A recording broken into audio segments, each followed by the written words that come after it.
नमो जिनाणम जिये भयाणम। आचार्य श्री शिव मुनि जी महाराज की जय। गुरुवर श्री रविंद्र मुनि जी महाराज की जय। आज हम प्राकृत साहित्य का इतिहास पुस्तक जो है प्राकृत भाषा और साहित्य का आलोचनात्मक इतिहास, प्राकृत भाषा और साहित्य का ईसा पूर्व 600 ईसा से सन 1800 तक का विश्लेषणात्मक एवं आलोचनात्मक इतिवृत्त प्रकट किया जाएगा। इसके लेखक है डॉक्टर नेमीचंद जी शास्त्री। तो इसका प्रथम अध्याय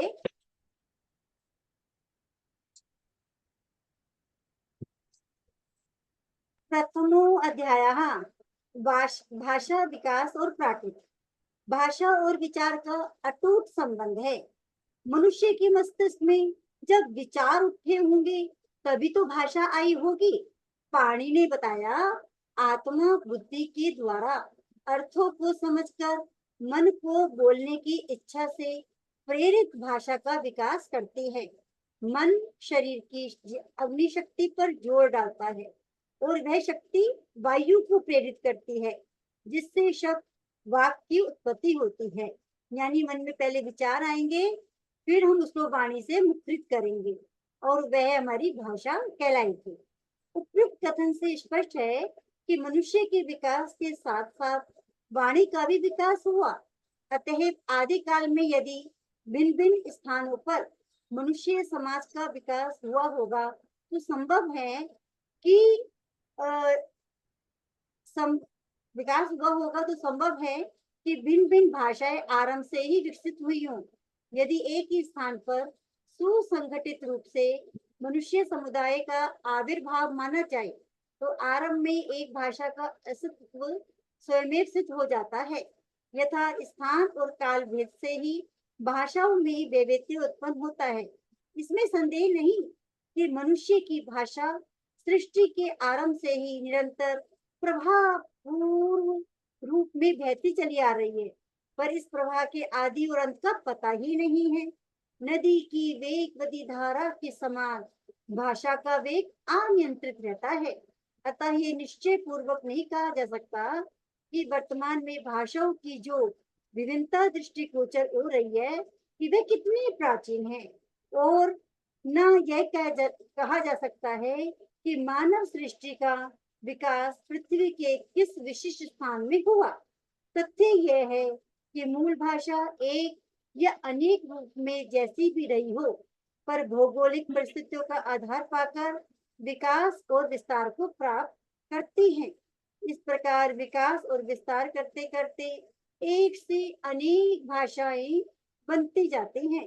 उन अनेकों में भी ऐसी और अनेक शाखा प्रशाखा परिवार उप परिवार एवं भाषा उपभाषाएं बनती जाती हैं, जिनमें मिलान करने पर पूर्णतः भिन्नता पाई जाती है। विद्वानों ने स्थूल रूप से संसार की भाषाओं को निम्नलिखित 12 परिवारों में विभक्त किया है। यूं तो विश्व में 200-250 परिवार की भाषाएं वर्तमान में हैं, पर प्राकृत भाषा के स्थान निर्धारण के लिए उक्त 12 प्रकार के परिवार ही अधिक अपेक्षित हैं। नंबर 1 भारोपीय परिवार, दूसरा सेमेटिक परिवार, तीसरा हेमेटिक परिवार, चौथा चीनी परिवार या एकाक्षरी परिवार, पांचवा यूराल अल्टाई परिवार, छठा द्राविड़ परिवार, सातवां मैलो पॉलिनेशियन परिवार, आठवां बंटू परिवार, नौवां मध्य अफ्रीका परिवार, 10वां ऑस्ट्रेलिया प्रशांतीय परिवार, 11वां अमेरिका परिवार, 12वां शेष परिवार। इन 12 भाषा परिवारों में से प्राकृत भाषा का संबंध केवल भारूपीय परिवार से है। इस भाषा परिवार को भी 8 भाषा परिवारों में बांटा गया है। यानी 12 में से सिर्फ एक भारूपीय परिभाषा भाषा है जिसको 8 उपभाषाओं में बांटा गया है, वर्गीकरण किया गया है।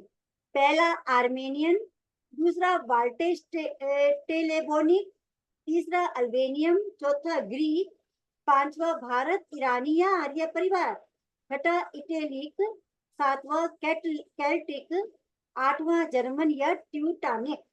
इन 8 उप परिवारों में भी हमारी प्राकृत का संबंध 5वें उप परिवार यानी भारत ईरानी अथवा आर्य उप परिवार से है। इस भारत ईरानी उप परिवार में भी 3 शाखा हैं। पहली ईरानी शाखा परिवार, दूसरी दरत शाखा परिवार, तीसरी भारतीय आर्य शाखा परिवार।